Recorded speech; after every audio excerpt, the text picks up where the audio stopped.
Hey class, this is Maxwell Post giving my Chapter 7 review. We're looking at nonverbal communication, messages beyond words. So we're going to be looking in, looking out, and messages expressed by non-linguistic means is nonverbal communication.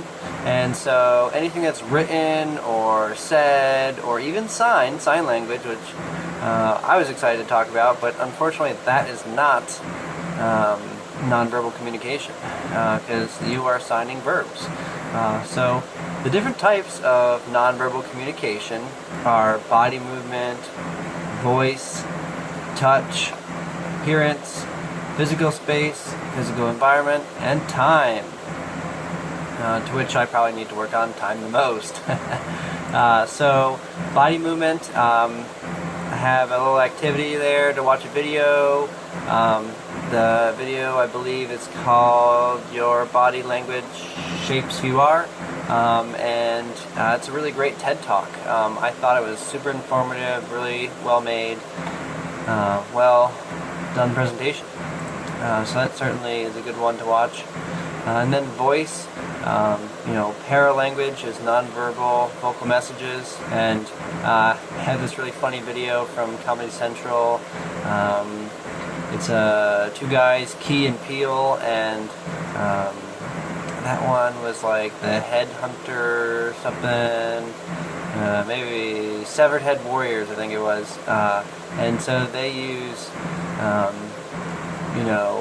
body movement and voice, non-verbal voice, to express themselves. It's based thousands of years ago when people were cutting each other's heads off, but it's quite interesting to see their take on it.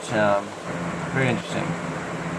So then touch, which is haptics. That's the study of touching, and so people study that quite a bit. Actually, the upper hand given by, was that President Nixon to Elvis Presley? Nixon positioned himself to the right of Elvis Presley so that his hand would be on top in the photograph. So if you're looking at a photograph, it's the person on the left has the upper hand, but if you're standing there, it's, you need to be to the right of the other person. And so that your hand is showing in the handshake, which gives you the upper hand, or dominance. So lots of world leaders try to do this. So you watch the video I have at the end. It shows quite in depth President Bush and Putin, battling over the handshake. So it's pretty funny. I think in the PowerPoint I have a picture of President Obama getting the upper hand on someone. So then appearance. Appearance is a ton of nonverbal cues that are given off, and it says a lot about you. So I did this cool activity where you go to Hugo Boss's website, and unfortunately it's only a men's clothing website, but all you ladies in class, which is probably more than the men, go to a female clothing site and pick out your job interview clothing you'd like. So you click through, and it's a cool tool they made that lets you choose your appearance, and it's fun to do, and a good tool to get you set up for some interviews with success. So physical space is personal bubble. I mean, it goes from intimate distance, that you'd probably only have with your loved ones, family, or really close friends, then to like a personal distance, which most communication happens in personal level, and then it just keeps getting bigger and bigger, to the size of people talking in stadiums. But in addition to the proxemics, which is the study of people and their bubble, but also territory, is less of a bubble and more of a claim to space, like your home or your office, things that you can claim as yours. But then going on to the physical environment, so if you have like a really clean office, People will think better about you than if you have a really dirty office. I mean, like, I think I put in 2 pictures, of accountants in there for an activity, and said, which one would you rather have? The one with the stack of papers a mile high, or the one who has a neat, clean desk, who probably will get to your accounting in a nice, timely manner and do it right, as opposed to the person who will probably lose your accounting stuff and mess up your bank accounts. The space you operate in says a lot about you. So then time, chromics, is how people study time, and sending things in on time in class is really important for your grade, but later on in life, sending things late sends mixed messages. So say you sent an email to someone and they really wanted it right away, and you sent it back 2 days later. They're going to think that you're lazy, that you don't care, or if you don't even send a message at all, it's like, well, they're not even doing their job. Definitely try to get back to people in a timely manner, and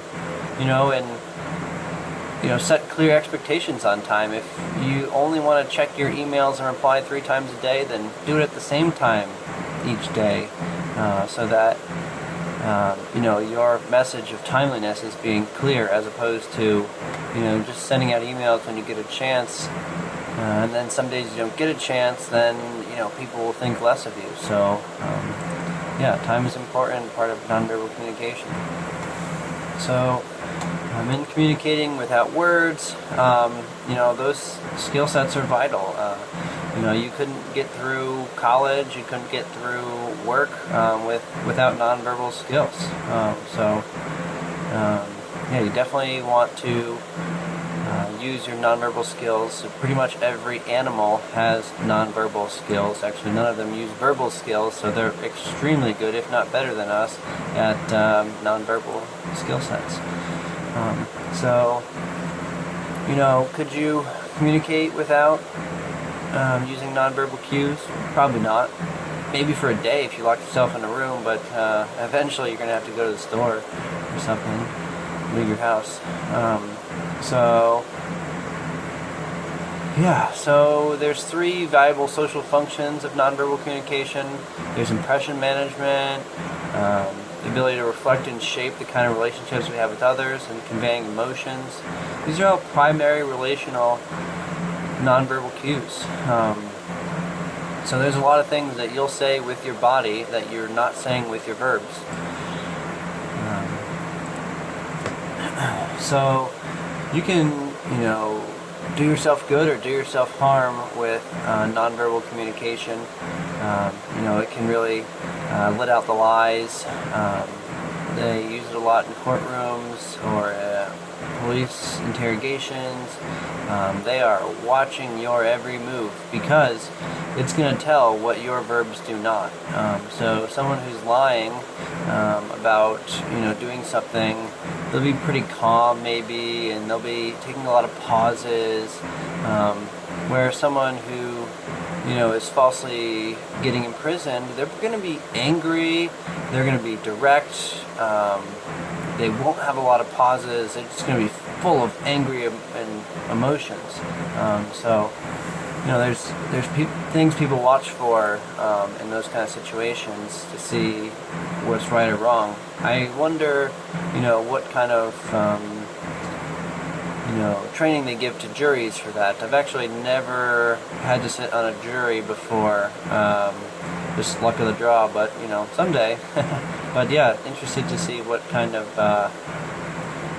training they give to a juror, on nonverbal communication. In mediated messages, which we've been learning about in the early chapters, you can have nonverbal cues all the time in it. Like, say a phone call. Modern phone calls, you're using Skype or FaceTime is really popular, and so those are giving the ability of nonverbal communication, so that messages don't get misinterpreted or mixed messaging. When you post a photo on social media, it says 1,000 words, more than you could write. I mean, you can only write 340 words on Facebook, and you get 1,000 more if you post a picture. So even texting, you can use nonverbal cues. Those little funny emojis that I like to send to my mom, because she sends a million to me, so I send 1,000,001 back. Yeah, so there's a lot of functions of nonverbal communication. You can do lots of different things with it, from good or bad, reinforcing things, to accenting, to regulating, to contradicting and repeating.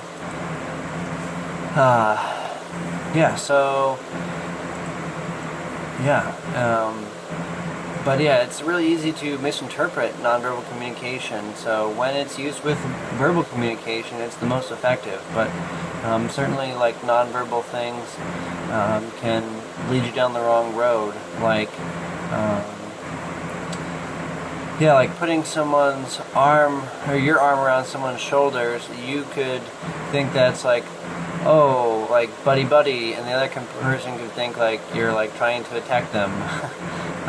Or like in a intimate situation, a kiss could be misconstrued. It could be like, I like you, I think you're cute, or it could be like, oh, we're gonna have sex tonight. It's like really ambiguous. It doesn't really mean exactly what you think it means when people are interpreting it. So especially with the intimate things, you want to use some verbal cues as well to really make your point across, because nothing worse than misinterpreting those kinds of things and going down the wrong road. But there is this disorder. It's a nonverbal learning disorder that I found really interesting. That people who have it can't, not only can they not express it, but they also cannot identify other people's nonverbal communication. So they don't have the ability to determine pitch or tone. They can't see facial,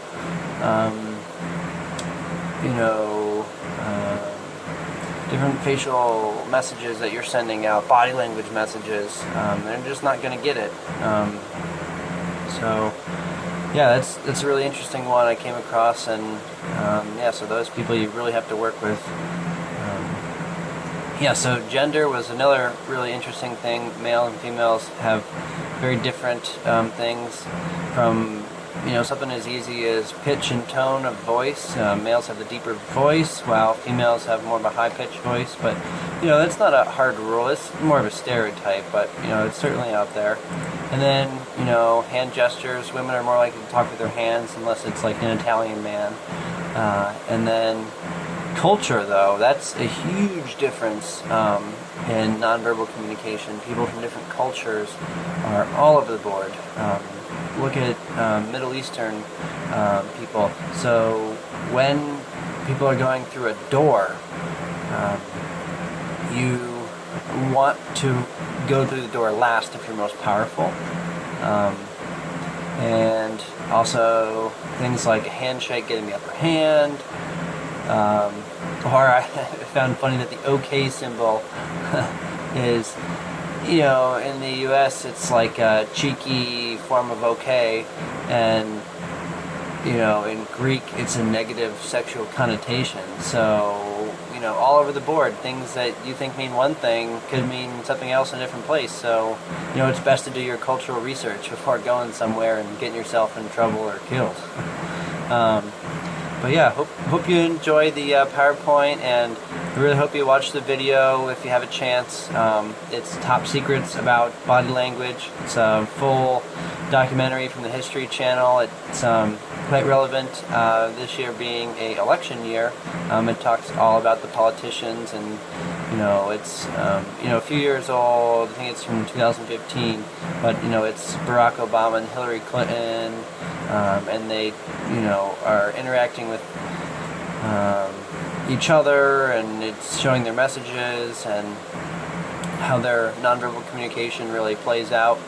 Also has President Bush and his relations with other world leaders. Between him and Putin is quite interesting. Yeah, so and it's interesting because it's pretty fair between Democrats and Republicans. It's a pretty neutral stance documentary, so it's a good watch for everyone. It's about an hour and a half, so maybe while you're making dinner and eating dinner, something to watch. It's not too boring, but yeah.